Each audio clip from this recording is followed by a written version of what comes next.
Ladies and gents, welcome back. It's 6:30 Pacific time. I don't know, some people in the chat seem to be mistaken and what time I start streaming. I'm right on the money this time. But hey, welcome back everybody. Again, another week has gone by. It's crazy. It happened so quickly here with all the news that's been going on. Holy cow, it's never ending. It's never ending. I try to keep up with everything and I can't seem to keep up with all of it. But welcome to the chat. For those of you that are tuning into this later, this is the live format show. We do a stream every Friday night at 6:30 Pacific time. You'll have to check your local listings to see what time that is for you. But good thing is we have the notification bell. So you can hit that notification bell and that will let you know when I go live. It gives you a notification directly to your phone, your computer, whatever you want it to go to. But here we are. This is the live stream, and for those of you that are tuning in live, hello, good evening. Welcome to the Friday night live stream. I see notifications are picking up and people are getting in here. It takes some time before it gets out there to everybody. Just want to say hi to the chat. Welcome, everybody. Maybe the kids are cranky, Kimberly Jane saying. No, the kids are happy. They're happy and they're good. I'm right on time, 6:30 Pacific time here. Hi, Clyde. Hi, Dean. Dean Clark, welcome. Clyde, I didn't get my TV guide, so I can't check my local listings. Check your local time zone or whatever. Never mind. Check your local time zone for what time 6:30 Pacific is. That will be your local whatever it happens to be. What's up, Clyde? What's up, Nick? How you doing? Hey there, our RC nerd. I like that. That's awesome. I take it you like RCs. Lovely flight. Hello. Hey to everyone. Shannon. Welcome. And glad to be here on this beautiful Friday. And it's a long weekend this weekend. So what is everybody going to see family? Put a big yes in the chat or just type a turkey. Type turkey if you're having turkey. I think we're having a ham this year. I'm going to go visit the Rents. We're going to go hang out with the parents. My mom and dad, and yeah, that's gonna be a thing. We're gonna go do that with the kids, and it's gonna be a family event, and we're gonna have the whole weekend with the families. Oh, there's actually a turkey emoji. Okay, nice one. And the chat is blowing up. There's a super chat here from Unacceptable Fringe. Thank you for the $25 super chat. Alberta is calling Clyde. Our political house is in order. So you're out of excuses. Well, I'm not out of excuses. You got your stuff in order. I'm here to be with the other people that have messed up provinces. I need to help them out, and we need to solve this Canada-wide. If you got your stuff in order, then I think you got it solved. You're gonna have to enjoy that cold weather all by yourself. I'm sorry, my man. That's a thing. Jelly Dog, thanks for the 6 months. Membership. Thank you so much. Really appreciate that. Homemade pizza. Homemade pizza is great. It's got to have that pineapple, a beautiful pineapple on it. We're going to get to that. We're going to get to that on this show tonight. I'm going to address the controversy of the pineapple on pizzas. It's 8:33 p.m. here. Clyde, do something. Yeah, well, it's 8:30 somewhere. It's 6:30 here in the beautiful west coast of British Columbia, Canada. Checking Twitter. Holy cow. Twitter blew up today. A lot of new members, a lot of new subscribers to the channel today. Not sure where all that traffic came from. I saw that Marty up north tweeted out my video that I put out this morning. YouTube didn't want to send out recommendations for it, but it looks like Marty got that one sorted. It had to do with the MGTOW thing that's going on in Ottawa with Pierre Poilievre, and maybe because I put that tag in there, it got derated. I don't know. I explained the whole situation about that, and we're gonna get into that as well tonight. That's gonna be a good one. Gonna hit 100K soon.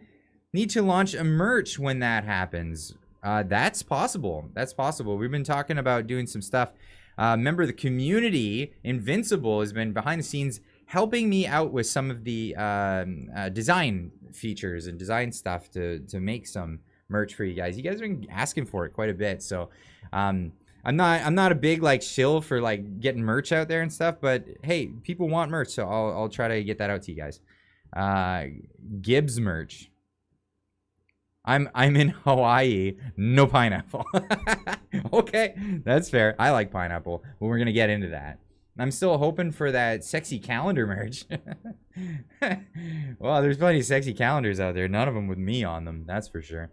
If you got merch ideas, look in the Discord under discussions. Absolutely. Yeah, there's actually a merch ideas discussion in the Discord because people want that merch, and well, I'll leave it up to them for what they want to have on it. We'll definitely come up with some ideas, and we're gonna get that. Gibbs me dat cucumber flag. Nice. There you go. Deplorable shirts and hats. That might be an option. Deplorable. All those lovely deplorables out there. Again, we're gonna get into the pineapple debate soon enough. I've got pineapple on my counter right now. Check mark. Nice. Gives me a yo in the chat. Yeah, it gives me a yo in the chat. We got 163 people watching at the very moment. We got 87 likes. Can we? Does the man have to beg? Does the man have to beg? Get those likes in there, because what it does is it tells the algorithm, hey, a lot of people like what's going on here.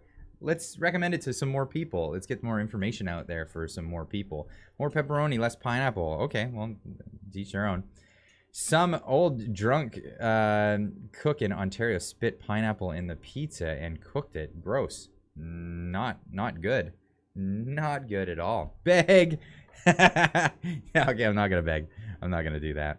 But I'll threaten the beg, and then I won't do it. I won't deliver, actually.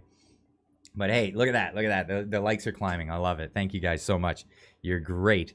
You're amazing people, as always. So, you know, you guys really do deliver. You guys really do deliver. I gotta say that. I gotta say that. Give recommendations. You guys go out and do it. Suggest things. You guys are all over it, and you're really responsive and very good to me. Thank you so much for that. Good Friday, folks. Fringe minority hats. That might be a thing. Support your free speech channels. Absolutely. Support all those free speech channels. Freedom grifters. Maybe I'll make a shirt that says that. Freedom grifter. I don't know. I think that's funny, actually. Freedom grifter.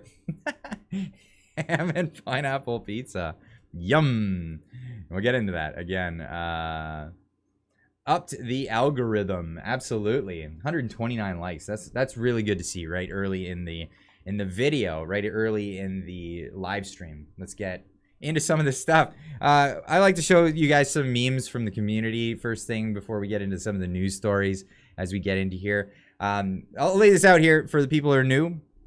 I do videos every day during the week. So every weekday, early in the morning, I wake up super early and I go through the news and politics of what matters to me. It's mostly Canadian news, but sometimes I hit on other topics if I feel that I feel passionately about that thing.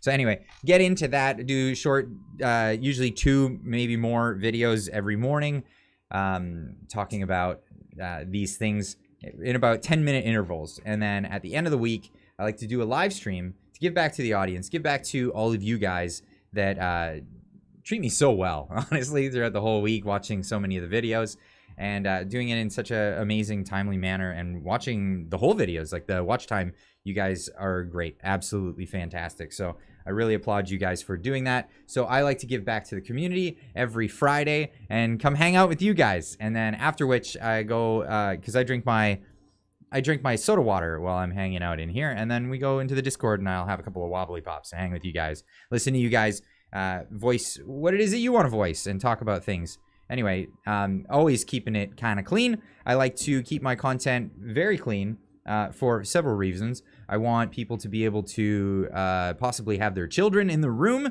while my videos are playing, so you're not hearing lots of bad words and stuff like that. I'll give warnings if any of that stuff does happen, but I like to definitely do that for that reason. The other reason is I know I talk about controversial topics, and I don't want to give any superiors in any position any reason to want to not have me here. I'm going to abide by the rules, and I'm going to make it very difficult for anybody to get rid of me. Clean content? You don't support MGTOW? I'm out. That's too funny. So we can't say, sometimes they slip. Sometimes they slip. Mike T, don't worry about it. You can say it in the chat. That's not a big deal. I try to keep it clean. So, you know, like I said, I think people appreciate that, you know, their parents or their, you know, grandpappies in the room with the wee ones as well. And, grandmammy. And, yeah, and people, don't have those problems of having to turn it off because, there's too many swears or things like that. You know, speak in code and mock them the whole time. That's how you do it. That's actually how you do that. That's not good, guys, as a contributor to the show. That's not fair to the channel creator doing it behind his back, not telling me either. You have to figure it out for yourself. I'm not sure what's being talked about here. I don't know. Clean is good. Yes. Yeah, so it's not like you say kid friendly. It's kid friendly as like this is content for the parents, with kids being able to be in the room at the same time. This is not children's content by any stretch of the imagination. But yeah, clean is great. Clean is class. And yeah, that's the way I like to keep it. But yeah, so at the end of the week, I like to do these live streams and hang out. Sometimes I do some extra live streams throughout the week. Next week's gonna be a busy one. I've got 2 extra live streams happening next week, so for you guys to look forward to that is gonna be on Tuesday and on Wednesday. Some extra days. I'm gonna tease at this one later. So I've got 2 extra streams coming. So we'll bring that up very, very shortly. Anyway. Clyde is king of dancing around the bad words. Funny mustache man, delete, wobbly pop. Yeah, that's the way to do it. That's the way to do it. It's the way you do it. It's the way I do it around my kids. So I'll do it for YouTube as well. Why not? And I know YouTube's got some strict punishments for people who don't say the right words. But you know, it is what it is. So we're gonna go with that mentality. Clyde's mom live interview. Yeah, that'll be something else. That'll be something else. You all get to learn what scunnered means. Thanks, Clyde, for all your daily stuff. Thank you for tuning in, Mike T. I really appreciate that. Canadian. Yeah, Michelle. That's right. I'm a Canadian. Why do something shadow banning your subscribe? Okay, that got deleted. Never mind. What up, Clyde? Long-time lurker, first-time commenter. Respect, homie. Elo Brown, thank you so much. Appreciate that. Yeah, thanks for speaking out. Finally, no worries with the people that want to just lurk. But yeah, thank you for coming out and saying something. I really appreciate that. Belly laughs, lots of belly laughs. I think we might have some this evening. It's gonna get into something, just some of that stuff. So let's go look at some of the memes from the community this week. Yep, I lurk a lot. Yeah, lurkers welcome. Absolutely. Lurkers welcome. I don't call people out for not saying or expressing themselves. There's everybody has a different way of doing things, so absolutely. Don't lurk. Shout it out loud. Lurkers welcome too. Yeah, everybody's welcome. Anyway, let's get into some of these. We got one day you'll be a man. Dad, I'm 32, but you still trust politicians. Yeah, tisk, my wee man. Here, what do we got? So this is okay. This I gotta get into this one because this happened in the Discord recently, where we got into the discussion of pineapples on pizzas and pineapples on pizzas. I'm a fan, right? I'm a fan, but I think there's a lot of fake hate out there. Absolute fake hate for pineapples on pizza. An Italian is forced to watch the first time pineapple is added to a pizza, Brooklyn, New York, 1924. See, this is my point. It's been popular since 1924. It was tried, it's true, it's lasted. See, this meme isn't what you think of it. It's not going in the direction that you thought. Anyway, so we got discussing pineapple on pizza in the Discord, and I love pineapple on a pizza. Actually, my favorite came from newbie 431, who gave me the best idea, because I've always loved pineapple, but he said, you know what? It's got to be pepperoni, pineapple, and jalapeno. And the jalapeno is just makes it mwah, mwah, mwah, mwah, mwah, key. It's king. Jalapeno is king. So yes, I love it. But here's the deal, right? Here's the deal. I've had many parties and friends come over and we order a bunch of pizzas. And I say, what would everybody like on their pizza? And I hear back from them, anything but pineapple. It's like this popular thing to say, anything but pineapple. Pineapple's terrible on a pizza. Oh, anything but pineapple? Okay, and then as soon as one person says that, a bunch of other people would chime in. Yeah, pineapple's terrible. Who eats pineapple on a pizza? Okay, that's fine. Whatever. I'll have my little tiny slice of a pizza with the pineapple. So the first time it happened to me, I was like, wow, everyone really hates it. So I'm just gonna order 1/4 of one of the like bunch of pizzas, and I'll just have my like whatever 3 slices. That's like 1/4 of a large. And so I get the pizzas, I get my one, and then I go to get a second one, and they're all gone. I'm like, what happened to the pineapple pizzas? Somebody's lying to me. Somebody is lying.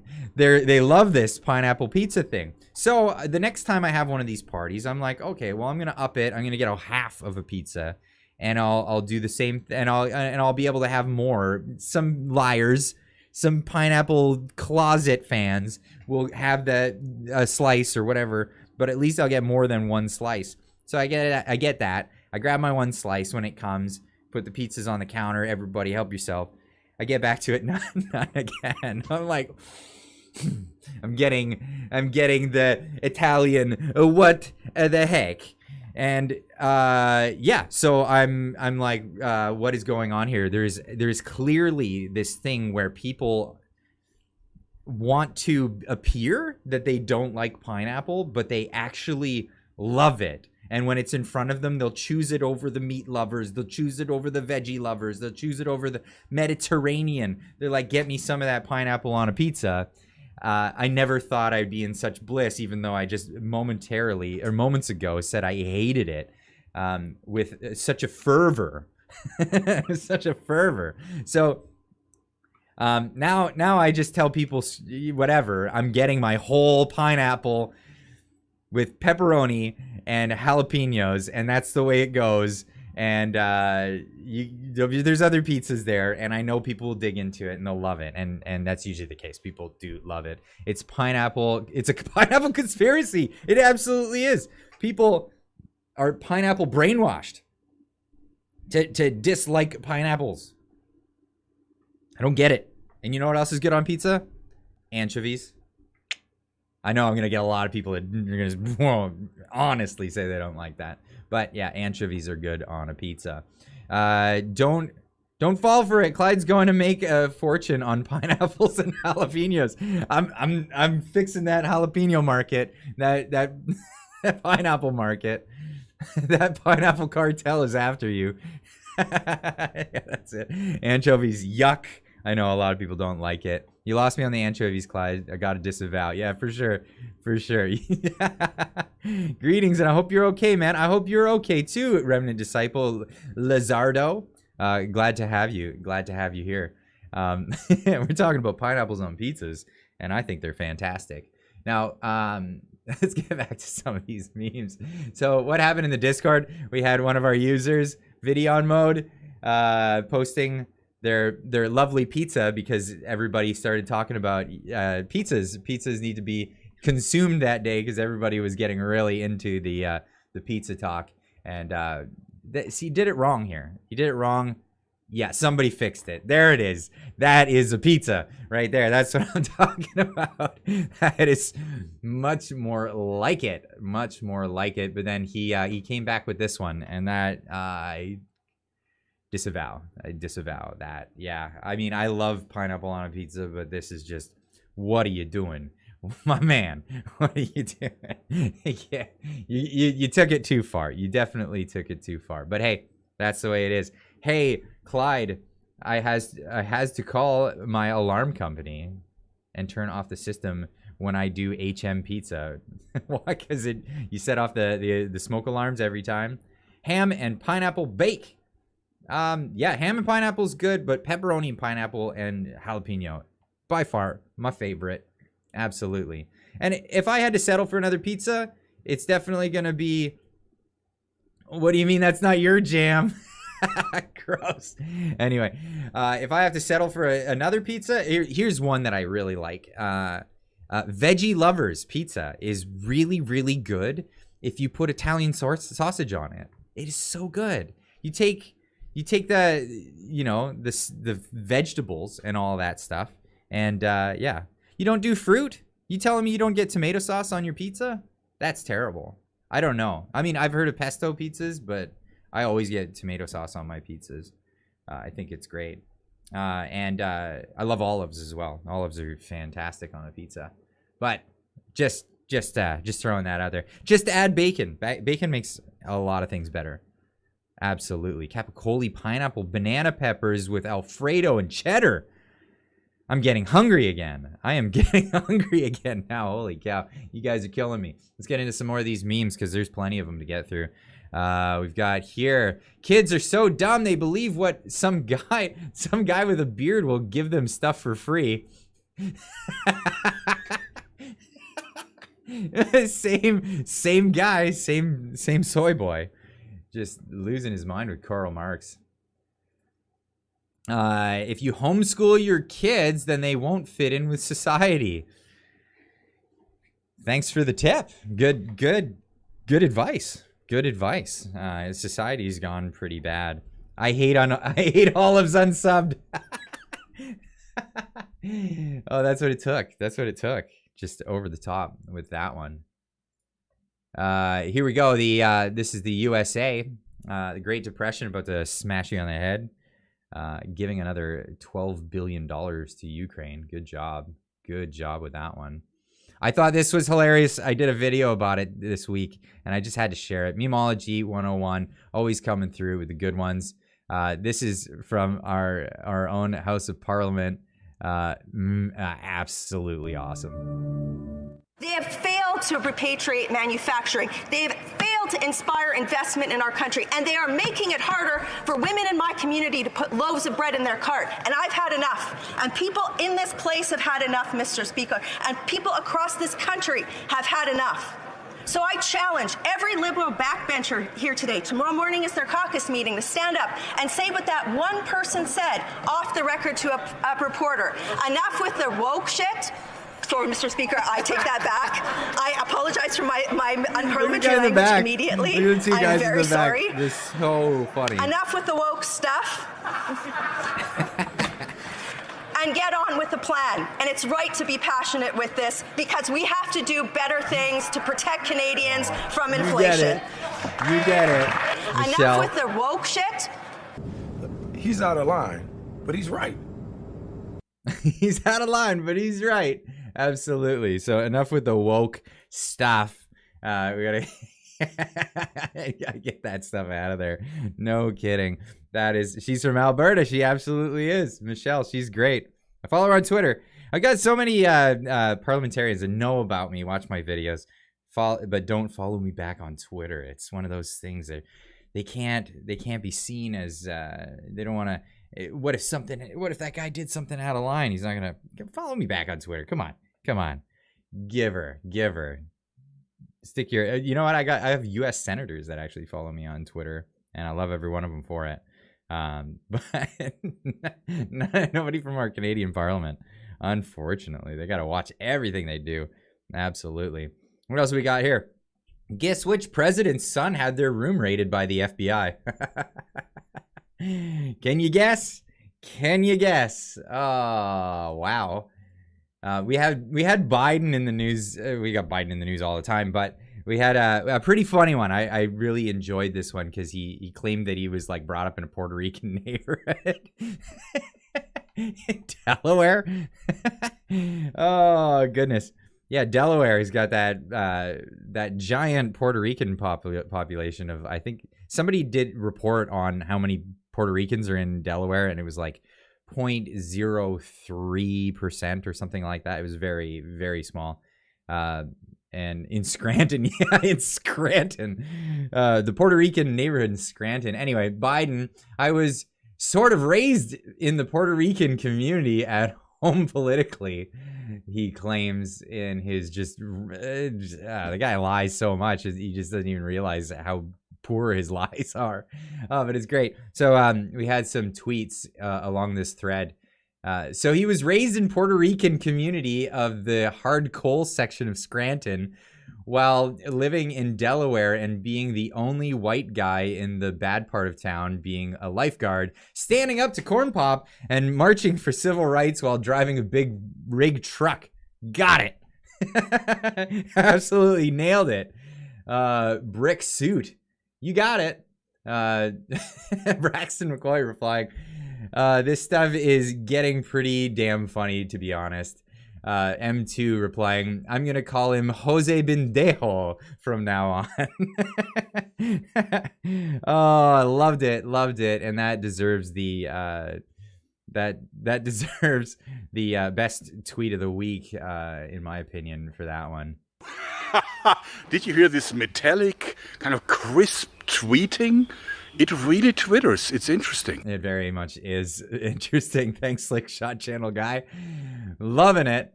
In 1920, we took children out of the coal mines. In 2020, most popular video game in the market is Minecraft. The children yearn for the mines. That's what they're just dying for it. They're dying to get it. Terminology matters. This is very important. I know there's a lot of gun people in the audience here, but you need to we need to understand the difference between these things. It comes up in conversation quite a lot. It's a political hot button issue at the moment. They're trying to do a big old gun grab in Canada, but wow, you know about the Slingshot Channel? I absolutely know about the Slingshot Channel. He's fantastic. I just ordered one of those Legolas bows. I can't wait to try it out. But yeah, terminology matters. Magazine. This is a magazine. This is a clip. This here is a suppressor, and that is a silencer. That's how it works. Absolutely. I don't know anyone who legitimately hangs out on Facebook anymore. If that's you, I'm sorry. I'm sorry to have offended you. Are you still? Are you sure this will bring rain? Shut up and listen to the experts. Just gonna throw that one out there. And this is the slippery slope. We've all heard that this is a fallacy, but we know now it's more than ever apparent. So, going from the let us get married to bake our cake, you bigot, to use our pronouns, to allow minors to dance for us in drag. Let teachers choose your, it's cut off kids' gender. There we go. The slippery slope. It's a real thing. Absolutely. We told you. Absolutely. That is the truth. This is an interesting one along the same lines. This Aiden, I think this is it Alden or Alden Bunag says, you're effing acting like we want to show kids prawn or something. But something I've learned through the years is whatever right-wingers accuse others of something, it's definitely because they're projecting. They're projecting. What is this? Star Advisor. Oahu. I guess this is in Hawaii, I guess. Substitute teacher Alden Bernag was charged Wednesday in a criminal complaint filed in federal court for distributing child prawn. That's what's going on. That's what's going on. And this is why I want to talk about school board trustees and we're going to be talking about that this week. We're going to get into that. I have someone who's running for school board trustee coming to talk about specifically this stuff and get the information out there that you need to understand in Canada. Pay attention to when these school board trustee things are happening. You do not need to have a child in the school to vote for school board trustee. You could just be a concerned citizen and vote for somebody who is a school board trustee. This is how this woke ideology got into the schools in the first place. A lot of these people, not childless people, trying to push this stuff on the next generation. came in and voted for this stuff. So we need to counteract it by getting together and, you know, showing our support for good people in the industry, and good people who want to actually make a change in the right direction. So vote on your school board trustee elections. Please get that out there. Trish Prue, thank you for one-upping your membership to the channel. Welcome. You did something, Trish. Thanks for that. Really appreciate that. But yeah, getting on that, because we want to make sure that we stop all of the disinformation. That's definitely what we're trying to get at here. Absolutely. So, can I say it right? I think I just did. Did I say it right? I know Trish put it in quotes before for me. Trish Prue. I think I got it right. I did it. Yay. Way to go, Clyde. I remembered how to pronounce a name that is appears to be French name. I'm really bad with French names. They're horrible. What else have we got here? Oh, this one killed me. I thought this was hilarious. I got to turn this down over here. But caution, you might hear some bad words. We're just calling to say you're welcome here. Everyone, in every occupation, from every background and walk of life. Christia, what the fuck you doing in Alberta? You fucking traitorous fucking bitch! Too many Get the fuck out of this province! You don't belong here. Hey, how's it going? It's Jason. You got a couple of minutes to chat? I really think you're going to love it out here. Alberta. So that killed me. When I saw this, when I got home from work today, and this just absolutely destroyed me. Jason Kenney. So Jason Kenney's on this approach where he wants to get people from other provinces to move out to Alberta to welcome people in. But that one was just too fitting. Absolutely too fitting. I hope I didn't get into trouble with the swears, the bad words on that one. But yeah, there's Jason Kenney promoting some of that stuff. Promoting it. I turned the wrong one down. Anyway, I probably blasted some eardrums. Sorry about that. Really apologize. But that's a thing. So let's get into some of these things that happened. Jason Kenney no longer the leader in for the UKIP, I believe it's called, in Alberta. I'm not from Alberta. I've been trying to follow all the other provinces' news as well, as much as I can. It's easier for me to pay attention to the federal stuff because all Canadians can kind of wrap around that one. But Alberta has a new premier, and well, it's not Kenney anymore. It's Danielle Smith, and well, she got the job. Danielle Smith says inflation is another concern for her government, saying she will fight the NDP Liberal agreement in Ottawa. She also calls on Rachel Notley to stand up against the federal carbon tax. And NDP leader Jagmeet Singh, it's pronounced Jugmeet, but it's with an A. Jimmy McJuggernuggets, that's that guy.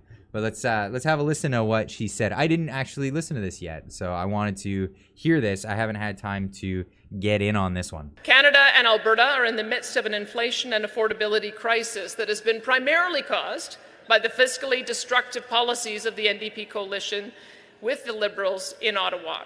I love how she immediately, right out of the gates, Liberal NDP coalition. It's the unofficial coalition, not totally not a coalition, right? When you flood the money supply with hundreds of billions in new spending and pursue policies that spike the price of energy and transportation, the result is crippling inflation that is hurting a sizable majority of Albertans. The 30-year-old university graduate living in her parents' basement because she can't afford the damage deposit on a rental. The single mom who has to resort to smaller and less nutritious meals for her young son and daughter because she can't make the budget stretch any further. Jimmy McBuggernuggets, I like that one. That's funny. Is Trudeau really having to testify soon? As far as I understand, yes. He's being summoned. I mean, it's required of them to have the inquiry, and he's the one who declared the Emergencies Act, or invoked it. So yeah, that's the thing. working father forced to take extra shifts and overtime because if he doesn't, he won't be able to pay for the extra interest being charged on the family's mortgage from repeated interest rate hikes. And the senior living on a fixed income, anxious about how they're going to afford to pay for their needed prescriptions when their power and heating bills increase this coming winter. These are not uncommon stories. They are not exceptions to the rule. I've been speaking with hundreds of these Albertans for months.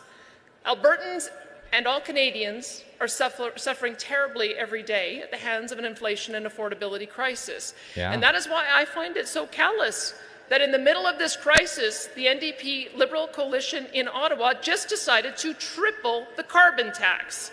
Yeah, this is insane.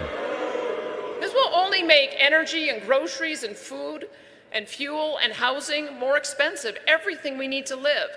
And I find it incomprehensible that Rachel Notley has so far refused to call on her federal NDP leader, Jagmeet Singh, to lobby his taxing cohort, Justin Trudeau, to reverse that terrible decision hurting Alberta families.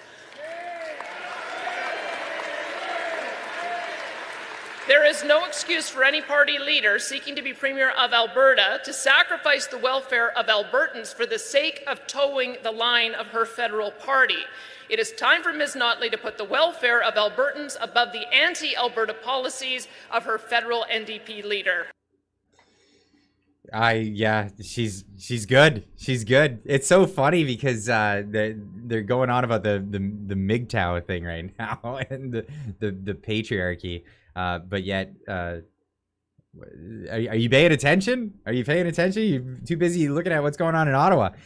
People are getting all bent out of shape because of how Danielle stated that they will not obey the federal government if they tell them to do something that hurts them.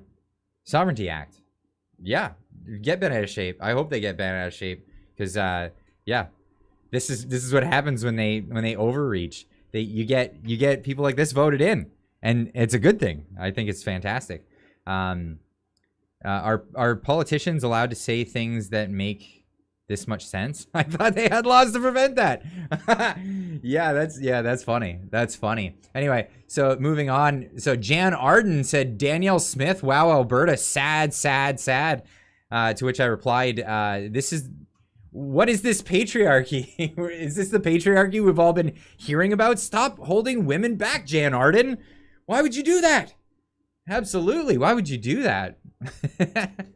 Funny thing is, I have no idea who this B is. Oh, that's hilarious. Yeah, Jan Arden. She was a singer. She's washed up now. She can join the ranks of Neil Young and others trying to stay relevant. Absolutely. That's that's too funny. Jan Arden. Jan Arden who? I love that. But yeah. People getting upset that Danielle Smith was voted in, but to their dismay, they're being called out on their own hypocrisy in their arguments of why she shouldn't be there. Breaking: Danielle Smith crowned Alberta Premier. This is from the Counter Signal. Danielle Smith is Alberta's new Premier after winning the United Conservative Party leadership contest on the 6th ballot. Smith has been leading in the polls since Premier Jason Kenney announced his resignation in May. But the final result left the crowd of about 500 people at the Calgary BMO Centre in suspense, with the ballot going until the final round until Smith was crowned victor. Former Finance Minister Travis Taze came second with 46.23% of the vote. Brian Jean came in third, followed by UKIP MLA Rebecca Schultz with 8.4%, and independent MLA Todd Lowen with 7.8%. UKIP, or UCP, I think that's what people are calling UKIP, right? UCP MLA Leah Ahir fell off the ballot for the first with 1.7%. Okay.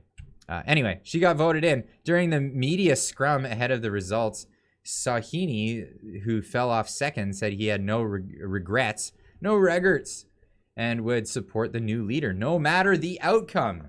I like to hear that.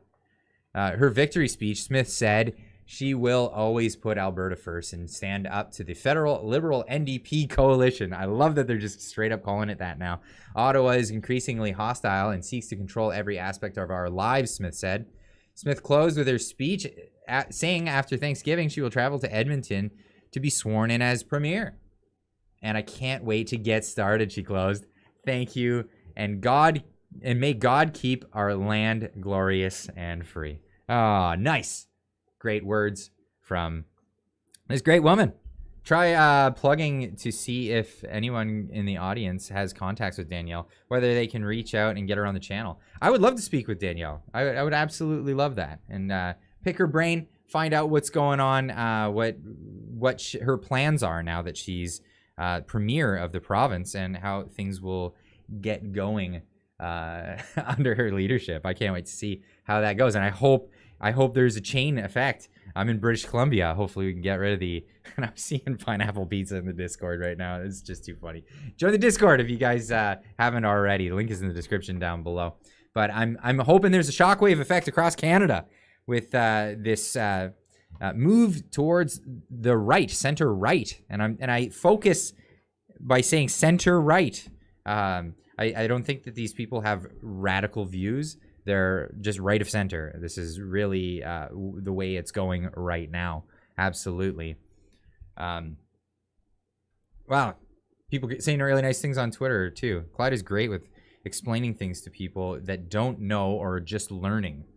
Yeah, I hope to do that, because I always make the assumption that people don't know the intricacies of things. So I like to explain them so it's digestible. Absolutely. And oh, I had another fun one. This is a bit of an oldie, but a goodie.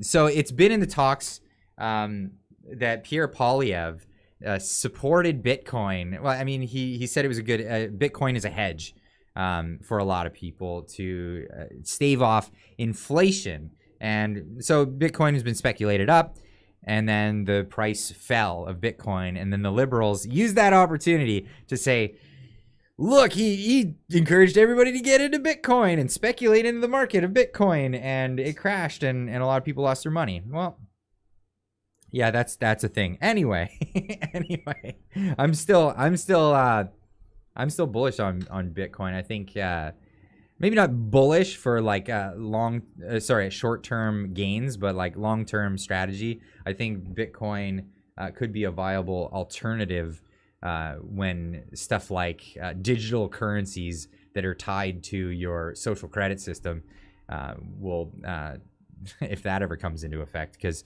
definitely don't want that. And we've got a bit of news on that actually coming up. But this, that being in the news, this is an oldie but a goodie about Pierre Poilievre standing up to Trudeau in the House of Parliament, and this is just it cracks me up, and I got to share it. Who would bet their own money on gateway casinos? Well, it turns out nobody. Of course, the company was just downgraded to junk status, and its parent company lost 95% of its value on the stock market before being delisted altogether. In fact, financial experts in Toronto say the company vastly overvalues its assets. But there's someone who would invest other people's money in it. The casino just got the jackpot of $200 million from this government. Wow. With the financial genius over there who invested $200 million of our tax dollars in this failing casino firm, please stand up.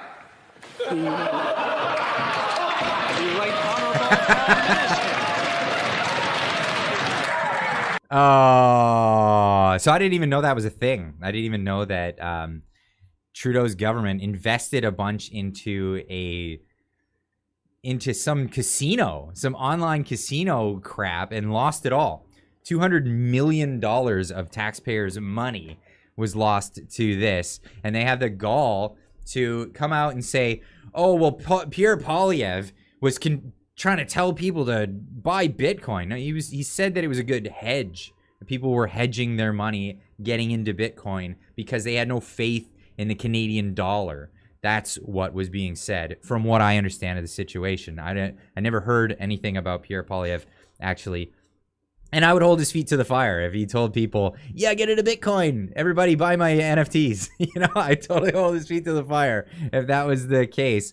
but I don't think that that was the case. He was telling people that it's a hedge.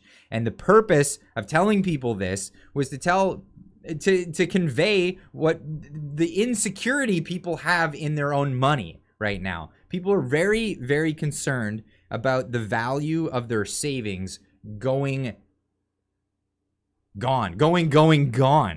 We're heading to Weimar Germany level inflation. If you're not familiar, Weimar Germany after the First World War, Germany, because they were the cause of the war, the League of Nations got together and said, you know what? You guys have to pay us all back. So you have a debt to us because of the damage that you caused across Europe. So you're going to pay us back damages for this. It was awarded in the League of Nations court, and they were ordered to pay the amount of the damages. So what did they do? They just issued new currency and paid that debt with the new currency. And what does that do? Well, it inflates the currency. Like the amount of money available is like a loaf of bread. You're not baking new bread. You're not doing that when you're inflating a currency, when you're issuing new money. You're just slicing the bread thinner and thinner and thinner and thinner. That's what you're doing. And what it did is it wiped out everybody's savings instantly wiped out everybody's savings. The first people to get paid were the ones who got their money, and then everybody else lost out. There was times there was reports of people going in with wheelbarrows full of dollars, like cash, and it wasn't enough to buy bread. That's what happens when you wipe out an economy. And of course, the triple is what a lot of people are talking about in Ottawa right now. And that is the tripling of the carbon tax, tripling of CPP, Canadian Pension Plan contributions, and a tripling of EI, employment insurance contributions. Now, those contributions, as they're calling it, are a tax. They're straight up a tax. I did a video on it this morning. Not the most popular video on the channel because it's just, tax. Who wants to hear about taxes and stuff? It's kind of a hard sell, but I was passionate about it, and I was like, yeah, this is what I'm going to talk about this morning. And the Liberal government is trying to hide behind the fact that they're contributions, and they're raising the rates on contributions and saying they're not taxes, to the point where they actually went to the website where it says types of taxes Canadians have to pay. They changed it to taxes and contributions. They actually went and modified it this week to change that. Yeah. So payroll taxes are taxes. If it's deducted from you and given to somebody else, it's a tax. And that's the thing about how things work. You call it a contribution all you want. Call it a fee. If it comes out of your paycheck and it's not going to you directly into a savings or anything like that, it's a tax. And they've been increasing taxes while there's inflation, while there's rising interest rates, and an economic downturn. You can't do this. And everybody wants this government out. We're all just being held hostage by, Jimmy McJuggernuggets. That's where we are right now. If it wasn't for him and his totally not a coalition, we would be having Canada decide at the moment. That's where we're at. Now let's get into what the news this week was, because this one is just too much. Nux for Cup. I love the name. With a $5 super chat, thank you so much. They triple the contributions, yet they made millions of Canadians ineligible to collect EI. Absolutely. Triple the contributions that you have to pay, the tax, the contributions, make it harder for everybody to apply for it. I know a lot of people, they were on EI during COVID, and they were just kicked onto CERB, the emergency benefit program, and then months later told to pay it all back. They didn't want to be on CERB. They were already on EI. I've spoken to many people who have said this. and they were just kicked on over onto that, and then later said, "Oh, you weren't even eligible for CERB." Well, they were collecting EI. What are you doing? They were eligible for that. Anyway, getting on that. Before we get on to the next story, just want to say, hey, we got 448 people. We got 284 likes. Give a like on the video. Give a like on the video. Let that algorithm know that this is something worth watching, and we'll get more people in here checking out the channel, seeing what's going on. Absolutely. The more likes on the channel, the more likes on this stream, the more YouTube says, hey, I think people like this. I wonder why. But anyway, get in there. Trish Prue, I said it right. Thank you for the $20 super chat. Trudeau needs to go now. Absolutely. Trudeau needs to go now. And thanks for the Wobbly Pops fund. I'll definitely be digging into that after the live stream while we're all hanging out in the Discord. Absolutely. Thank you so much, Trish. Excellent channel. Thank you so much. I really appreciate that. Look at those likes going up. Amazing. 331 at the moment. So good. So good. Anyway, let's get into some of this news. I'm going to wet my whistle here and get into this. There were people in other countries collecting Canadian CERB. Yeah, people defrauding the stuff. Over 450 in the chat and only 180 likes. Come on, guys. That's from Agapi. I hope I'm pronouncing that right. Anyway, let's get into this. This is the freak out. The freak out in the news media over the dumbest stuff. I hope Clyde made it to the liquor store before the long weekend. Oh, yeah. There's other liquor stores, not just the one. But I did. I made it. I'm all good.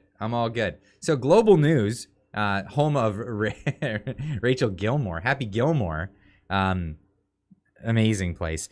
Just recently admitted that they are about to go bust, and they groveled for more federal money.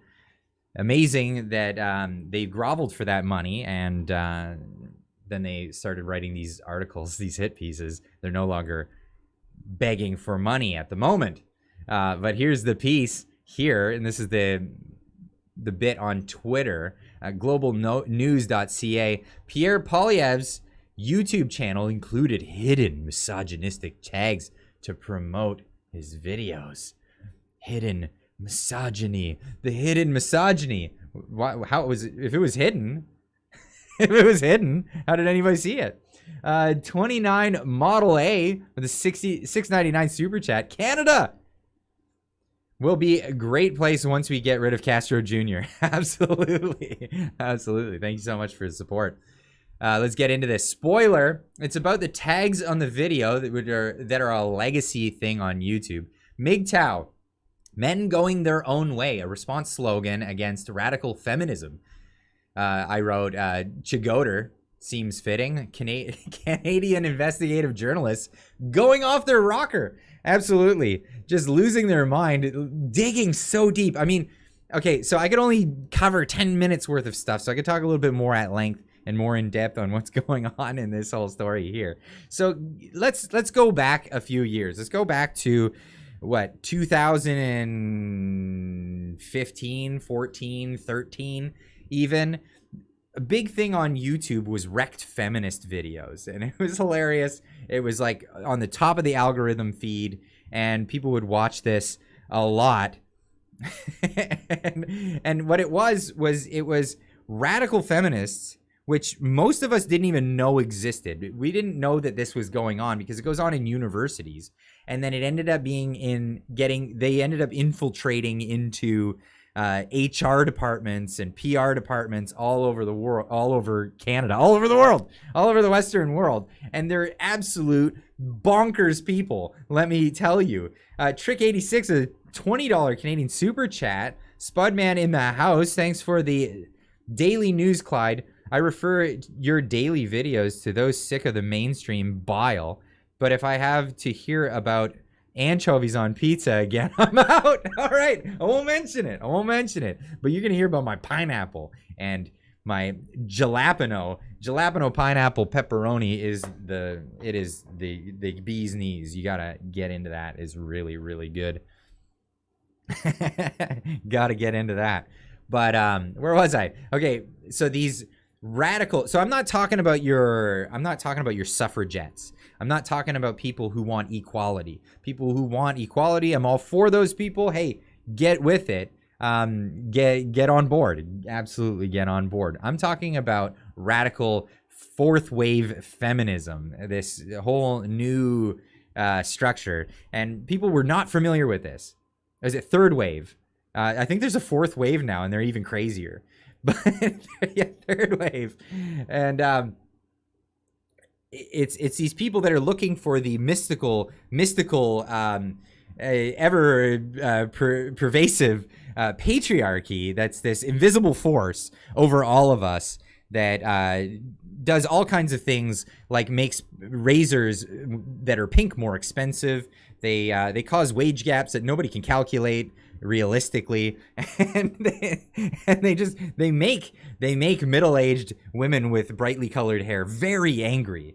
This is the thing that has been going on for a while. Now, these people started making their way out into public and making themselves known, and going to protests and whatnot, and raising a stink, and absolutely embarrassing themselves publicly, to which people responded in kind by recording them and putting it on the internet for everyone's entertainment. And this was a big thing for a good amount of time. It dominated YouTube for a good chunk of time in the 2010s, and it was really funny. And what it did, though, is it raised awareness for men's issues, and there are men's groups that are advocacy groups for, you know, men's rights, safety for boys and men, these kind of things. There are actual issues for men, like they were trying to have halfway houses for men that were in abusive relationships. And, you know, just like women have these organizations that take care of them if they were in abusive relationships, and I applaud the people that do these things, but men need these things as well. And there's not enough there's too much social pressure to push back on men's groups for just trying to do the right thing and help other men. And it's been pretty gross, the treatment that a lot of these men were treated. I'm not associated with any of these groups. I'm just reporting on it, right? Basil, the pumpkin seagull, the pumpkins. I always say pumpkin. I don't know why. This dyslexia just gets to me. Basil, the pumpkin seagull, the $5 super chat. There's a channel called Wheat Waffles that explains exactly why the MGTOW movement exists. You guys should check it out. Oh, okay, yeah, check it out. Check it out for sure. John with the 279, oddly specific number, super chat. Clyde, what's your thoughts on Europa Last Battle? I don't know Europa Last Battle. I don't know that at all. I don't even know what that is. Is that a book? Is that sounds like a video game, the name of a video game. I don't know it. Is that a movie? Good to see you know the story about MGTOW, generally better than willfully ignorant. Yes, okay, so I tried to sum it up in my video the best that I could, but I could only get to like 10 minutes. I'm trying to just do a 10-minute thing. If the video is too long, people aren't going to watch it. It's just the way it is. But I love Europa Last Battle on Rumbled. Okay, maybe it's a video. It's a documentary multi-part. I'll have to check it out. I don't know about it. I haven't seen it. So, MGTOW, the men's rights movement was this thing. There was a documentary, and I'm drawing a blank on the name of the documentary and the woman who did it. The woman who did it actually started making the documentary to lambast these men. She considered herself a feminist, but wasn't aware of what this third wave feminism was when she began this documentary. And she started to document these men who were pushing the Space Dave 2000 with the $2 super chat. Are you a Christian? I was raised Christian. I'm not a religious guy, but I definitely love the values brought about by Christianity, and I I wouldn't consider myself a scholar, but I've done a lot of reading into Christian and Jewish beliefs, and I hold a lot of those valuable to myself. But yeah, I don't consider myself that religious of a person, but I was raised that way. So getting back to this, where was I? This documentary came out. I'm really drawing a blank on what the name of the documentary was. So the woman in the documentary wanted to lambast these men's rights groups, thinking, oh, men's rights, you don't need men's rights. Why would there be a men's rights issue? Well, it turns out there's a lot of inequalities when it comes to family court systems, a lot of certain employment situations. And I know women have had their struggles too. And like I said, I'm not saying that there is no place for women's rights groups. Absolutely, there is a place for that. Women's advocacy groups and all this stuff. But when the men's rights groups got together, they were met by giant protests, threats of violence, and all kinds of stuff. And the woman who was reporting on this and trying to put together a documentary on this ended up turning around. The movie's called Red Pill. Okay, there you go. The movie's called Red Pill, and it's about this. Essentially, it's about this reporter's journey into the men's rights movement and how she completely gets red pilled. She completely, and the red pill comes from the Matrix. You know, do you want the truth, or do you want to live in the fiction for the rest of your life and go back to that? Blue pill is back to the fiction. Red pill is the truth. So she got red pilled, learned about what was actually going on, and how this these third wave crazy feminists were coming at these men with vitriol, threats of violence, all this stuff.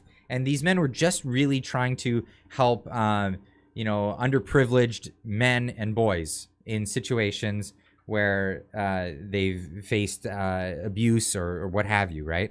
And they just wanted to help each other. And men who are in abusive relationships trying to get out of it, halfway houses and the like.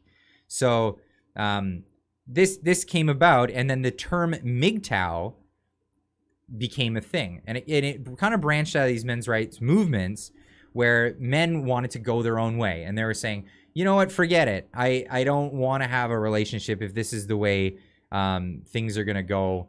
And I think it's a bit of a cop-out. I mean, I'm obviously not MGTOW. I have a beautiful wife of 16 years. We have a lovely family together. We have 2 children. So I'm obviously not of this persuasion. And clearly, Pierre Poilievre himself is not as well. He's married. He's happy. He has children. All of this stuff. So it's not really that situation. But you at a point, you got to have empathy for people that are legitimately going through issues, and I find it very hypocritical of the left and especially these third wave feminist types to be so extremely vitriolic towards people simply because of their sex.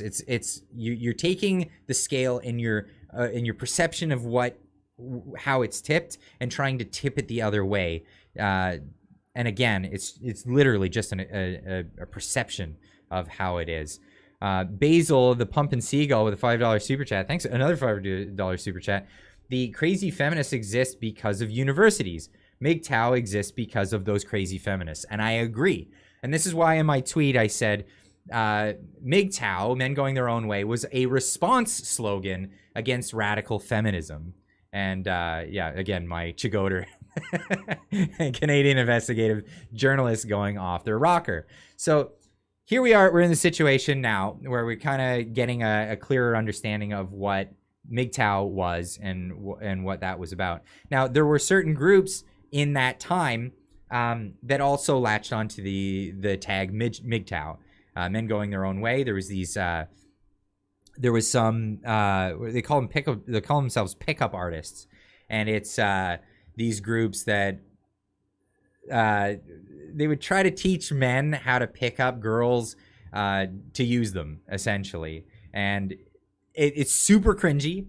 It was really, really popular for a while, and they would have videos of them like going up to women in the streets publicly. Hey, baby, you want to come home with me? All this stuff, and it was really, really cringy. So this is the other side of it, right? So you have men's rights movements that are really just trying to help men and boys in a wholesome sort of way, and then there was these other guys that were pickup artists, scammers, douche clubs, like these guys, right? So, and they tried using the MGTOW thing at the same time. So these guys did this. These guys were wholesome. These guys were losers, and just horrible idiots. The other part of it was these people that called themselves incels. And incel is a shortened form for involuntarily celibate. So men who genuinely had a really, really hard time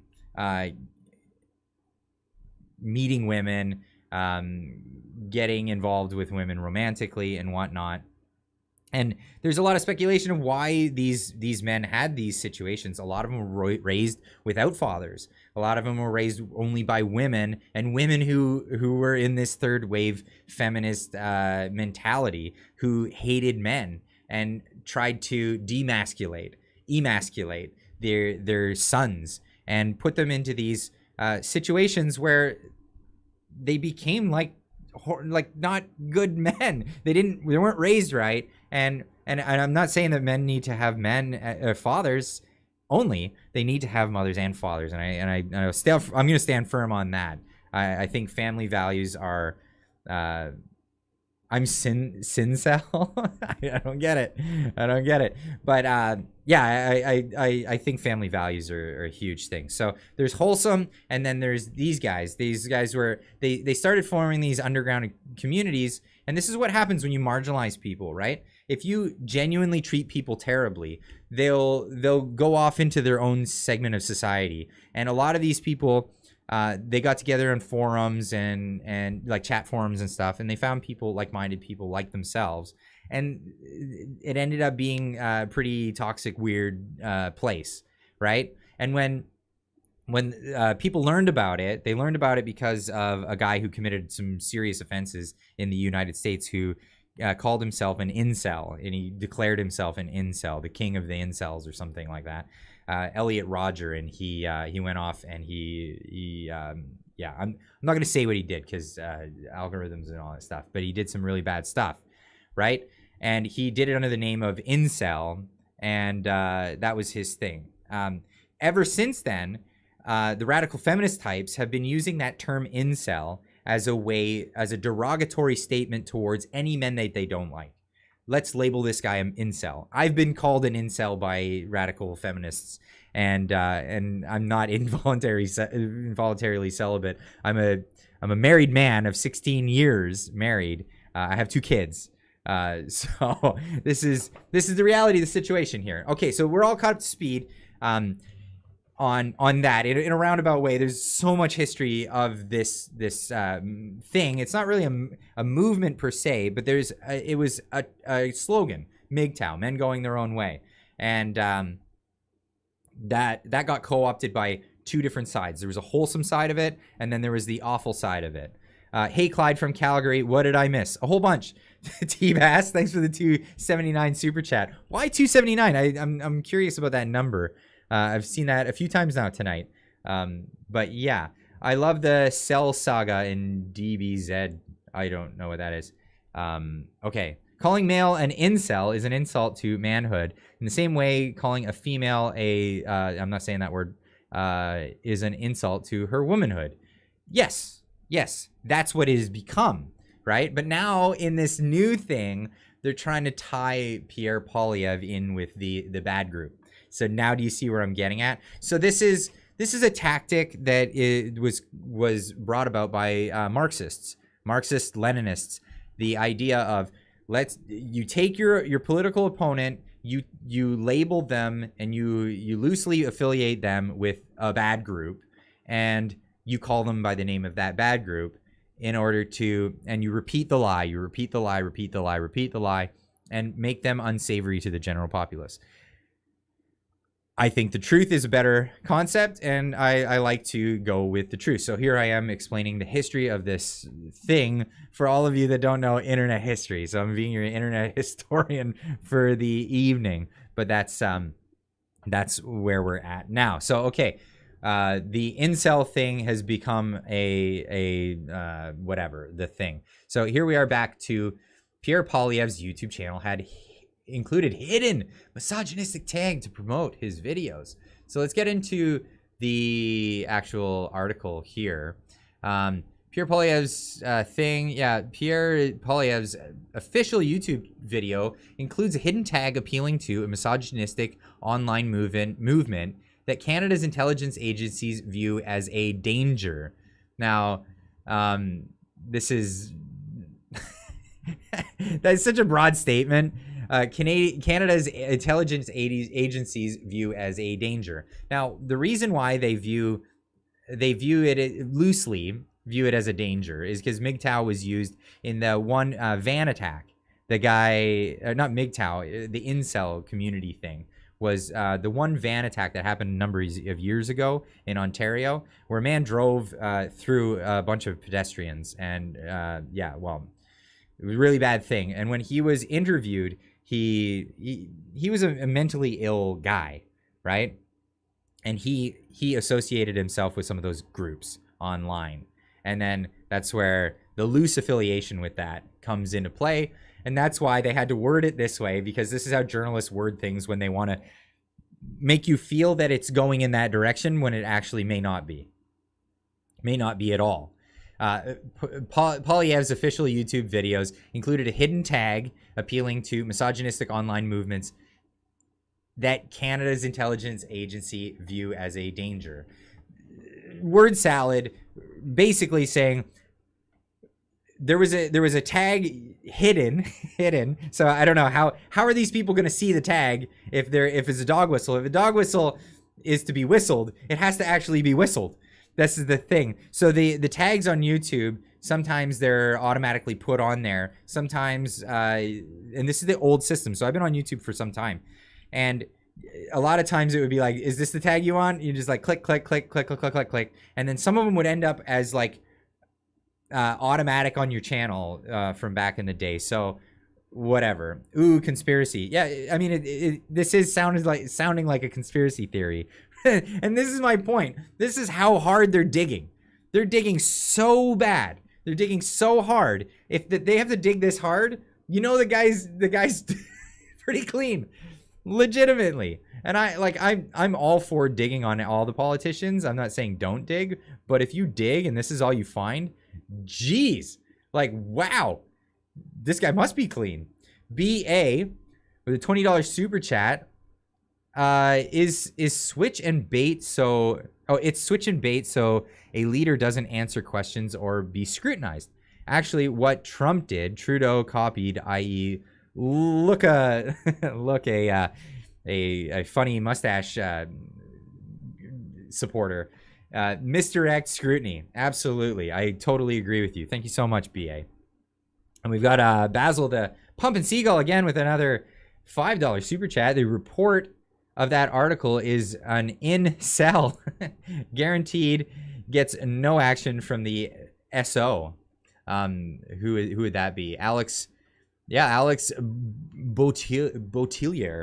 I don't know how to pronounce that. I'm sorry. I'm so bad with French names. Genuinely horrible.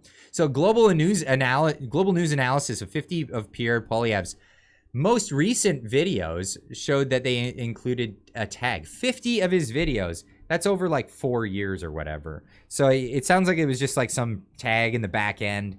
He didn't know anything about it.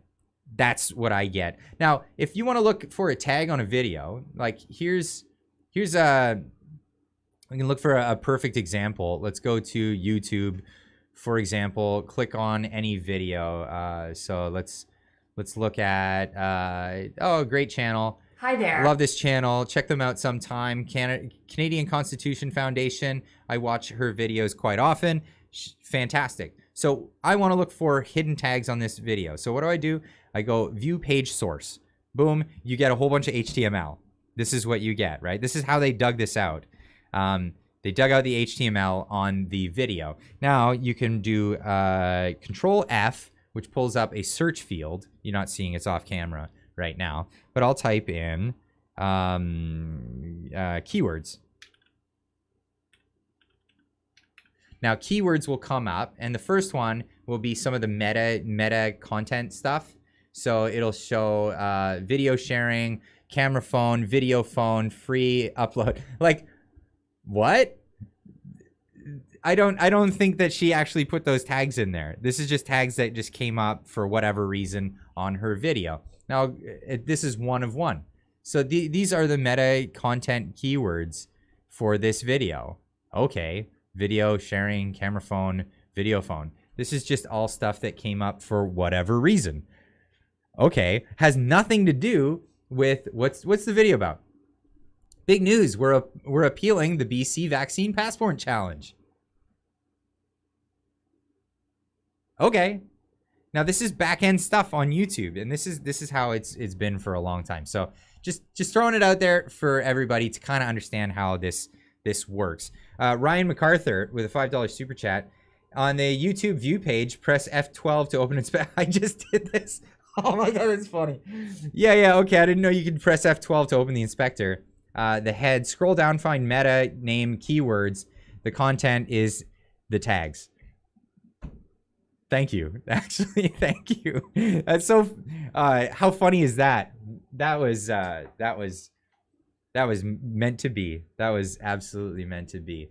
But that just happened. That's pretty funny. That is pretty funny. Big brain. Oh, that's too funny. It's also irrelevant, like I've been saying. Absolutely. It's irrelevant. So anyway, somehow it got tagged on his channel for whatever reason. Maybe he watched some videos on that subject or whatever before uploading. And it was like in his recommended or what have you. We're talking years ago, right? Years ago. And then it gets put on the back end on his channel, and then that just ends up being the thing. But they have to make it sound so sinister, and this is why it's funny, is because they dug so deep to find one acronym for men going their own way, and blew it up into this, this making this mountain out of a molehill. Global News Analysis says 50 of Poilievre's most recent videos, so of course most recent, that include the tag hidden from viewers but not the video publisher, used by a misogynistic online movement. Again, it wasn't a movement. This was just an acronym, an acronym that people put on there. The tag helps promote Poilievre's videos among those circles and signals to YouTube what users might be interested in the conservatives' leaders' messaging. Anyway, so here's what Trudeau had to say. Do I even want to play this? It's just ridiculous. Yeah, I do. Hey, who you going with? No, gotta watch an ad. Forget it. Anyway, so he said some gibberish about this stuff. The tag MGTOW is an acronym for men going their own way, a mostly online movement comprised of anti-feminists who attempt to cut women completely out of their lives. According to the Southern Poverty Law Center, the movement overlaps with more aggressive forms of male supremacy. So I give you the history on it. I told you, yeah, there are bad, unsavory characters, and there are very wholesome people that are dealt with third wave feminists and this really, really vitriolic group of individuals that came out of academia and were brainwashed in academia. Then they ended up proceeding to fill the office spaces of people's offices and HR departments, and then have moved on into industries and other stuff. And this is where we're at now. And here's the Southern Poverty Law Center talking about how bad it is. Now, what is the job of the Southern Poverty Law Center? The Southern Poverty Law Center, all they do is put together stories about right-wing groups and make them sound like baddies. And they slander them, and there's constantly lawsuits against the Southern Poverty Law Center about their own slander or libel or all these things, right? So Where does that take us? It takes us to the Southern Poverty Law Center.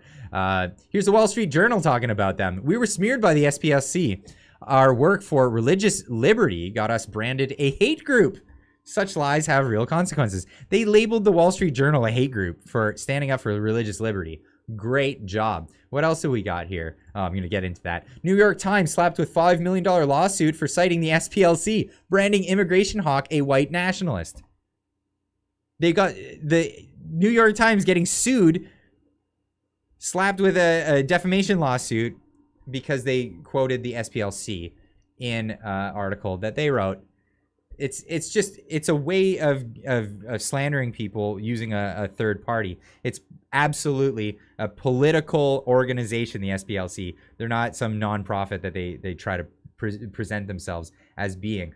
Brenda Firelight, absolutely love your channel. Your sense of humor helps digest all the BS. Thank you. Thank you for the $6.99 super chat. I really appreciate that.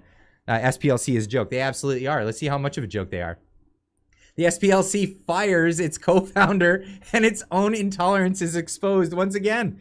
What do they get into here in this article? So they start the article talking about another organization, but then they say, and now the SPLC faces its own internal challenge. Yesterday, the SPLC fired its legendary co-founder, Morris Dees, for unspecified inappropriate conduct. Maybe it has something to do with Dees. Haha, Gotti. Inappropriate conduct.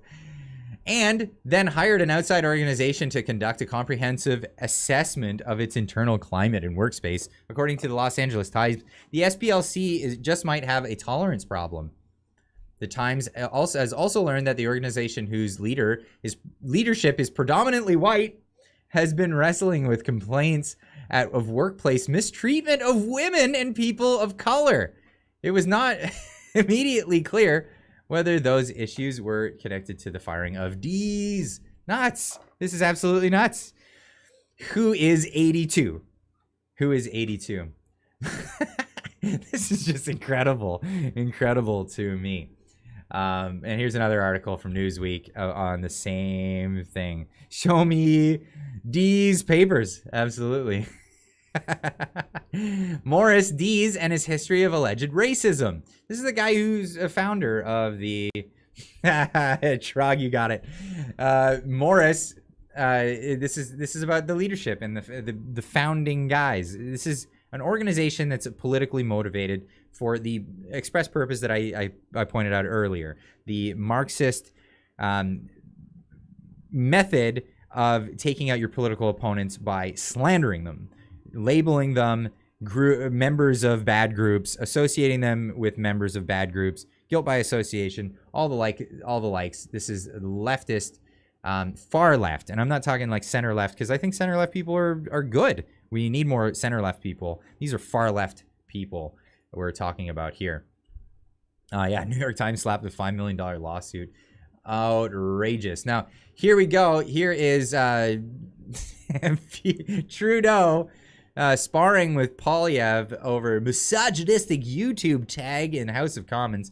And, well, here's what he had to say. These are anti-women movements, and they have had devastating real-life consequences. Mr. Speaker, I call on the Conservative leader to stand in this House, take responsibility, and apologize. I condemned this organization, and I corrected the problem as soon as it became known to me, Mr. Speaker. Well, that's what he did. Yeah, he absolutely did.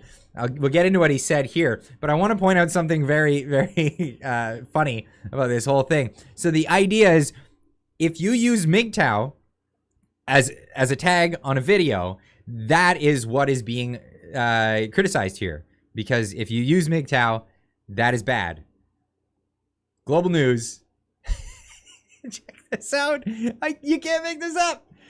Here's the zoom in. MGTOW. Hashtag MGTOW on their video. You just can't make this stuff up. You really just can't make this stuff up.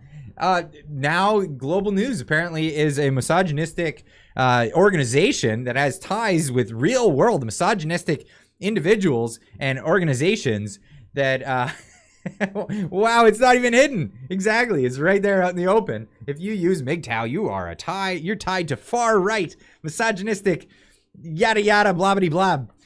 This is where we are in today's world. Yes, absolutely. Clown world, Francois. That's, I can't believe it.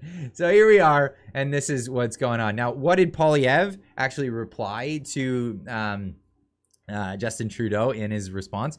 As soon as I was made aware of it, I got rid of it. I'm not interested in that. Okay? Not an incel. Whatever. Here we go. What is the rest of his response? But I condemn all forms of misogyny, including when the Prime Minister fired the very first female Indigenous Attorney General. Yes. That's a thing. Why did he fire her, by the way? Why did he fire her? He fired Jody Wilson-Raybould for, get it? Actually wanting to prosecute a case. Actually wanting to prosecute the SNC-Lavalin scandal, which had ties to Trudeau. He wanted her to stand down, told her to stand down. She said, nope, no way, not going to stand down. What did he do? He fired her, and he put David Lametti in that same position. And after saying all this platitudes about being woke and wanting women, and he's a male feminist and all this stuff, fires the Indigenous female justice minister because she wanted, not because she wouldn't, but because she wanted to pursue charges against SNC-Lavalin. If there was nothing to see there, then those charges would have not gone anywhere. But she felt that there was enough there to pursue charges. He fired her, installed David Lametti, white dude, toned the line, immediately got rid of the charges. This is the government that we actually have in our in our country right now. When he mistreated minority young women in his own caucus who had to leave politics, and I condemn him for when he dressed up in racist costumes so many times he forgot them all. We condemn it always, Mr. Speaker. The choice made by the Conservative leader in reaching out to extremist online... the choice is made by the Conservative leader to reach out. So, I mean, this is just... this is just... They're, again, digging up this one little acronym. This guy is tied into some really, really horrible stuff. But there we go. I saw a comment there. Ooh, I lost it. It was in there. Oh, I guess I've lost it. Boo. I thought I saw a really good comment. I wanted to read it. Anyway. Pierre, you may have to vote. You have my vote for PM. A lot of people feel that way right now. Absolutely. Ricada Law. Yeah, he got his YouTube channel back, apparently. I just heard that today. That was news. Anyway, getting on with this story. So yeah, Brian Lilly, again, pointing out the same thing. Trudeau Liberals dropped some Oppo research on Pierre with his YouTube hashtag story Thursday. But then Pierre Poilievre did something Trudeau didn't expect. He fought back. And he showed in this, he writes in his article on the Toronto Sun, about exactly what I just showed you, the exchange there. Now, here's an interesting story. Any Trudeau supporter commenting on this, just post this and ask them to explain. So this was Marty Up North, fact-checking twin brother. Marty Up North was on the channel before. He was the one who started the hashtag Trudeau must go trend and really got that one off the ground and went international. It was amazing. Super embarrassing for Trudeau. But he tweeted out my video from today. So there's probably a lot of people from his follower list that are watching tonight and will be watching the channel. There's a massive influx of new subscribers on the channel today. Thank you so much, Marty. But in reply to him, Hackett's, yeah, I guess that's how you say that, said on Twitter, any supporter commenting on this, I just post this and ask them to explain. Now, what is this being asked here? Justin Trudeau's good friend jailed for child stuff. I don't want to say that out loud. Charges. And there's more, much more. Christopher Charles Ingvaldson 42, a long-term close friend of Canadian Prime Minister Justin Trudeau, has been found guilty of really, really bad things. Really, really bad things. Charges after being caught directing an international podiatry ring. You can't say these things.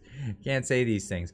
In Valdison entered guilty plea in BC Provincial Court in Vancouver, accessing that stuff and possession of that stuff. He was also initially charged with 2 counts of, and it keeps continuing. This, I'm not sure what publication that's from, but yeah, this guy, guilty plea. So this is the company that our Prime Minister has. Yeah. You can say that. I don't know if I can say that. I don't even like saying it out loud. It's just gross to me. It's just absolutely disgusting. But yeah. So I think that kind of sums up this story, and this is really where we're at with it. Holy cow.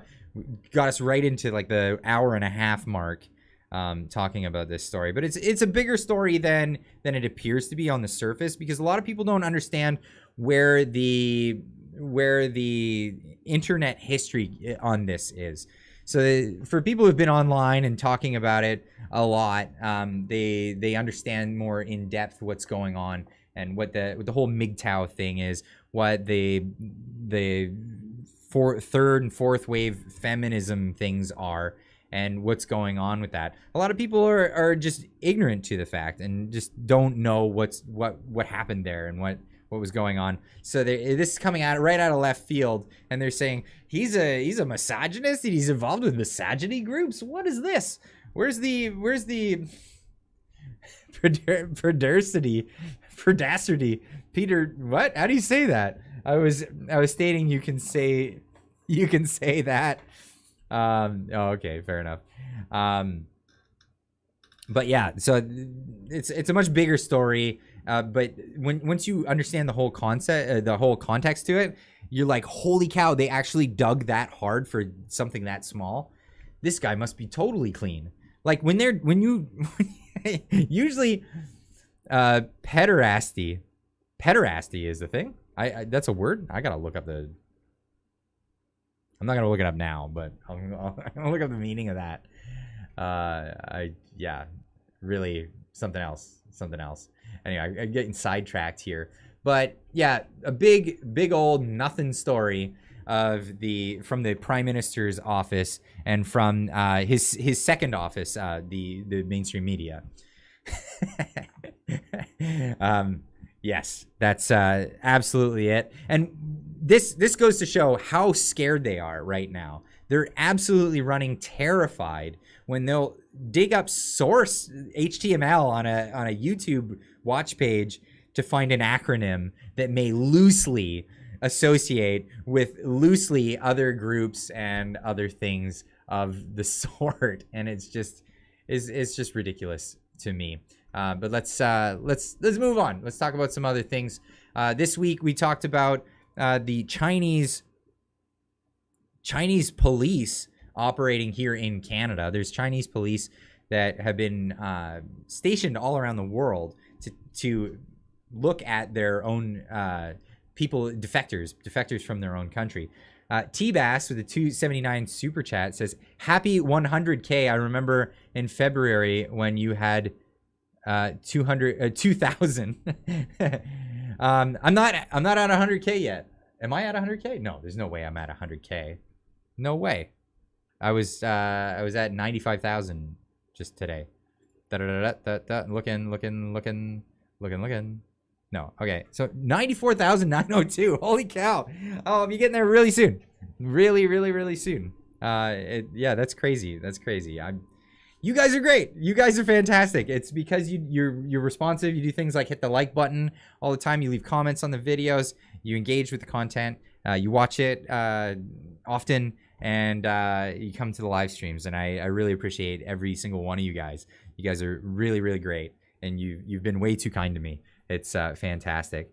Where'd that hater go? I don't know. Was there a hater in the chat? I always joke, you know you're doing okay when you have a lot of fans. You're successful when you have haters. So if I had a hater, maybe I'm right on the brink of success here. I'm subscribed. Are you? Haters be fools. Haters are fun. We need to have 100,000 subscriber party. That would be fun. I don't know what to do. I have a feeling like by the rate of growth and all that stuff, I think we'll hit that right around Christmas time. Maybe sooner. That'd be a great Christmas present though.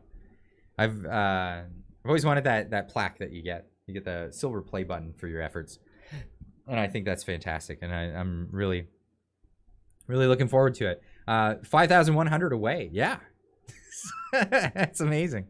It's amazing. Unbelievable. And I have you guys to thank. I really do. Just become a useful idiot, Clyde. Or just don't become a useful idiot. I hope not to become a useful idiot. That's not my intentions. That's part of the reason why I keep my day job. You should play Christmas music on your guitar for your 100K party then.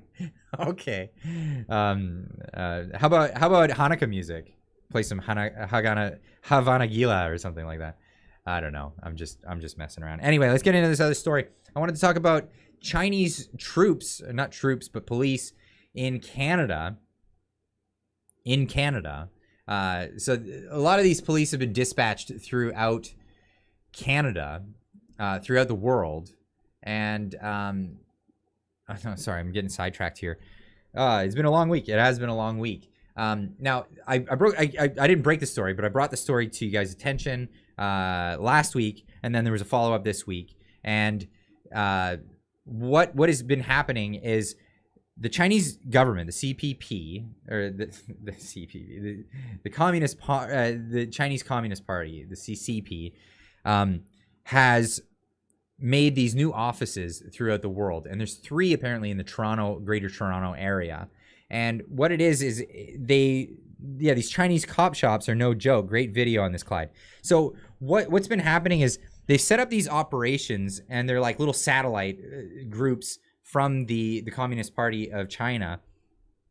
And their main goal is to harass dissidents from China, people who have left the country and want a free life and want to live in Canada and want to get away from the Chinese Communist Party. And what has happened is people are being harassed, and they're being told, their families are being threatened, and they're being told they have to go back to China to be tried on whatever crimes that they make up and whatever, right? So now I'm a big proponent of when in Rome, when you go to another country, behave in the way that they want you to behave. Japan's my second home, right? I love going to Japan, but when I go to Japan, I act accordingly. I act as they would hope that I act when I'm there, and that's the way I behave in Japan. But when I'm here in Canada, I behave like a Canadian, and I disagree with the government, whatever. I'll dissent, and all these other things. But what I hope that people that come to Canada and want to live here and want to live free will be treated by the government of Canada as people who want to get away from the place that they came from in order to come here and live free and be free. And when you have government agents from a foreign country operating on your own soil, on Canadian soil, whose job it is to harass, harangue, and intimidate Chinese people who have left their country of China to come and become Canadian, this is a huge problem. Now, how would we feel? How would the public feel if the Iranian ayatollahs or the government of Iran were coming over and harassing women for not wearing the burqa in Canada? I think we would have a lot to say about that. So why do we not have a similar thing to say about China? And a lot of people would reply, well, China has a lot of influence. China has a lot of, their talons in the Canadian government. And I would agree with you. I would absolutely agree with you. But this is something we need to put an end to. Blizzard FPV with the $2 super chat. Canada was sold. It's now China. Yeah, well, that's a thing that's happening, and well, I want to fight for it. And I want to get it back. But here we go. This is from the Andy Lee, the real Andy Lee show. Witness testifies on Chinese police stations operating in Canada, and they are openly doing that because, oh, I'll let her say it in her own words, right here. Hearing your perspective on the news that we have heard about the police stations that have opened up, and what you would expect from the Canadian government as a response. It is very shocking news. Actually, it's quite a few open up in Ontario, and actually one in Markham where I lived. So actually, the Chinese agents been around, but I think openly. So actually, it's Chinese police. It's really first time we heard, and I think like they openly doing that because there's no legislation. There's nothing to deter them, nothing to punish them. So I think actually Canada should have some new legislation. So because as police from China, they should be agent, they're government official, right? They cannot just open an offices in Canada. And they claim that they just help the Chinese citizen to renew their passport. They don't need that because they have their own embassy. Mm-hmm. So they use that to intimidate the Chinese citizen in the past, to scare them to go back to China to face trial and then threaten their family. But now I think with the police station, or actually in Markham, actually they can intimidate people like us. I've been living in Canada for many decades. Now I feel frightened.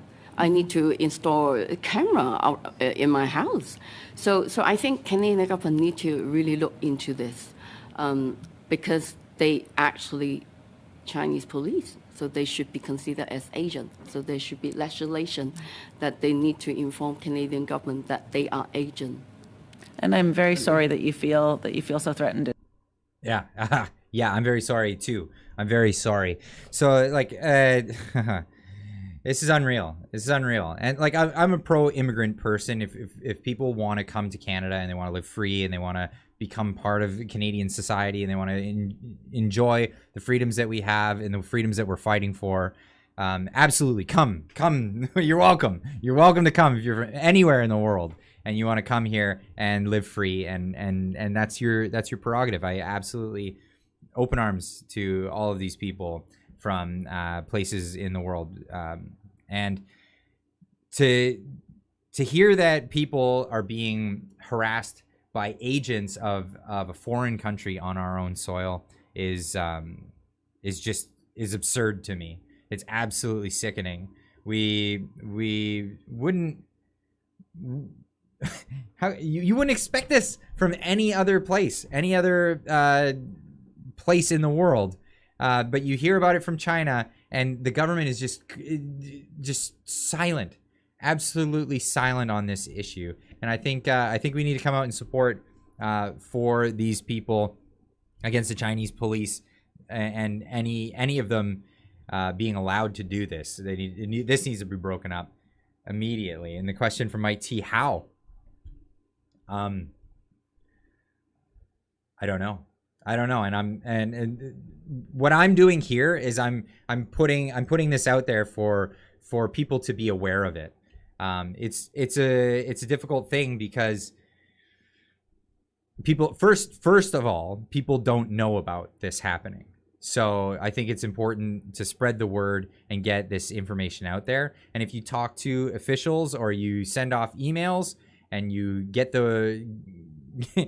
talking to people so that they'll bring it up more at these meetings like this. And I think it takes a leader to stop this. I believe so. I believe that's right. I'm just a talking head.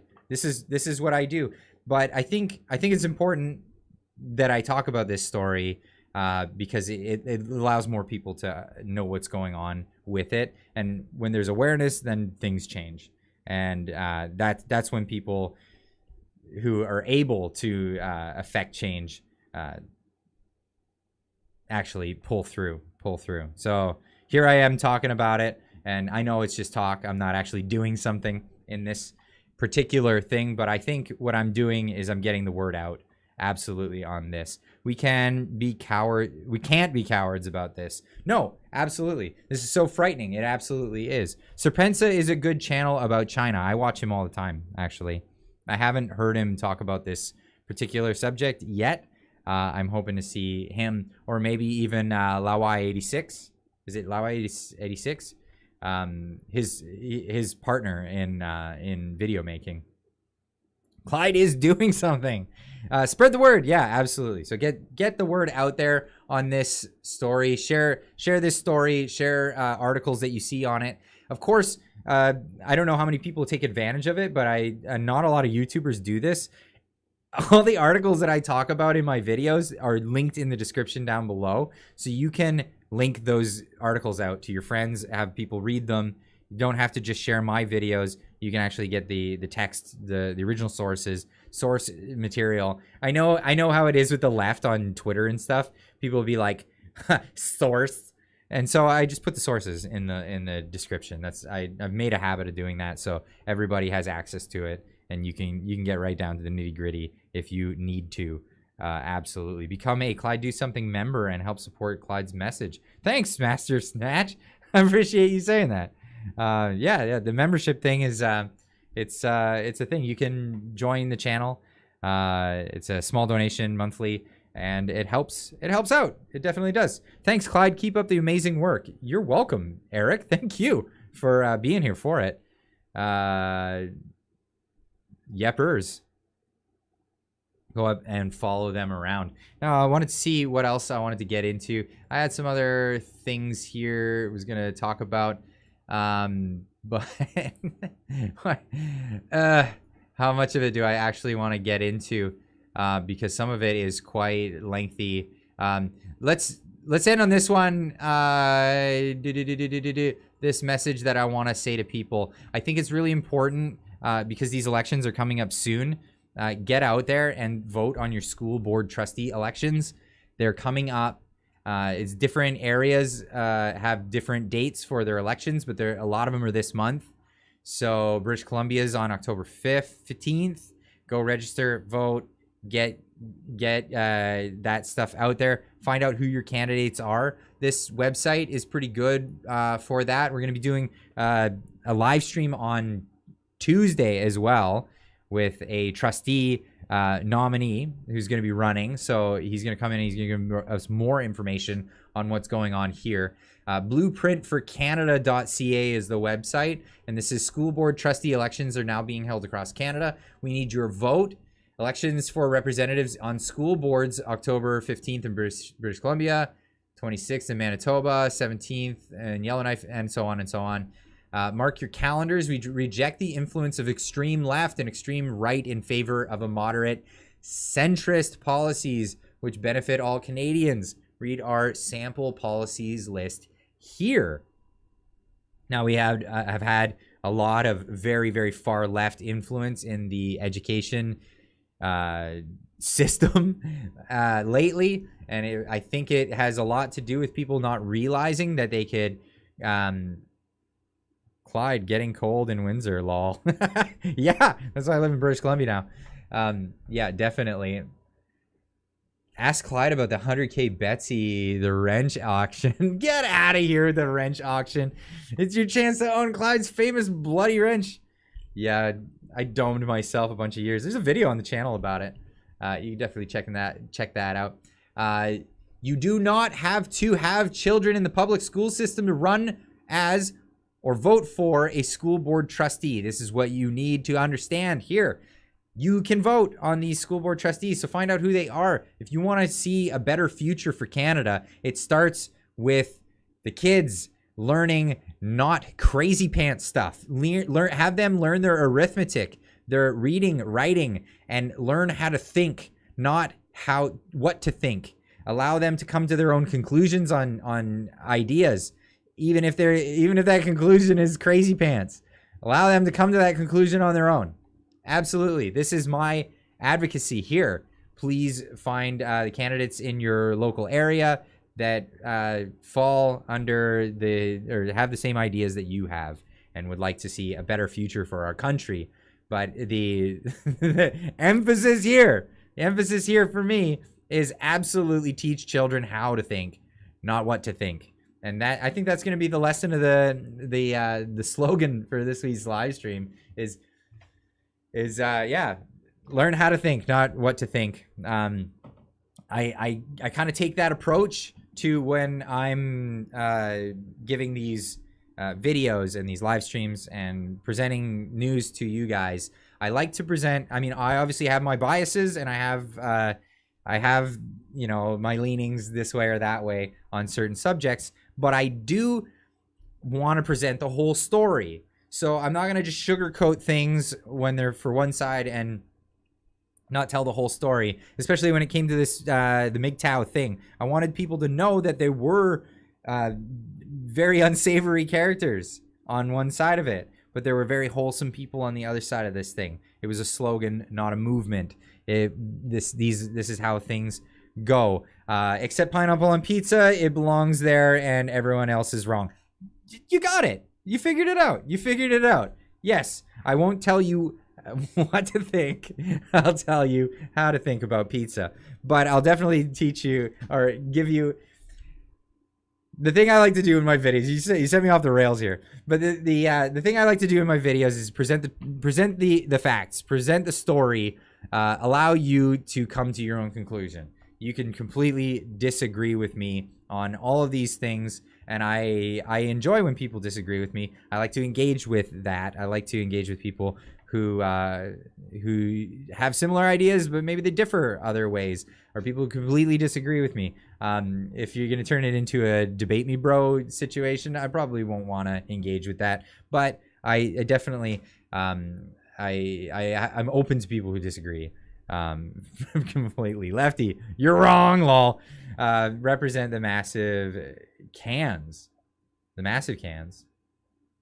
Oh, is that the the teacher who may or may not be a troll? I don't know. I hope it's a troll. If it's a troll, that's fantastic. Have you ever had cheesy Doritos on a pizza? I have not. That sounds great. As long as they don't get soggy. You have cheesy Doritos, I'd want them to be crispy. That I just kind of feel that way. Pineapple on pizza is not bad. Spicy pizza will give you spicy pineapple. The next day, yep, you'll have a spicy pineapple. Pineapple on a carnivore pizza, yummy, absolutely. Okay, I guess this is the takeaway. The takeaway for today's live stream is pineapple on a pizza can't be beat. It's just so darn good. I'm joking. There are better pizzas. I just happen to like it. Margarita pizza is still one of my favorites. Absolutely. Like original style, if you do like Napoli style with the like the dough has to be done right. It's almost like it's like similar to like naan bread when they do it just right. Wood fired ovens. Yeah. Yeah. I love a pan pizza too. Don't get me wrong, but a good margarita pizza is just amazing. Like actual Italian style margarita pizza. But so many pizzas are good. I don't know why I get into it, but I'm not one of those closeted pineapple fans. I openly profess my love for pineapple pizza. I openly do that, and I have a theory that there are so many people out there that are lying when they say they don't like pineapple on a pizza. But I'm gonna end it there. Everybody's welcome to come to the Discord. We're gonna have some wobbly pops, hang out, and have some more fun. But yeah, it won't be a video on Monday because it is Thanksgiving. I'll be with my parents, the grandparents to my children, and they're gonna be having a good time with that. So I won't be seeing you Monday morning. Look forward to reporting news for you guys on Tuesday morning, and again Tuesday evening live stream. Be around for that if you're available. There will be also one on Wednesday evening, and then again on Friday next week. Holy cow, I have a busy week ahead of me. Everybody, keep on trucking.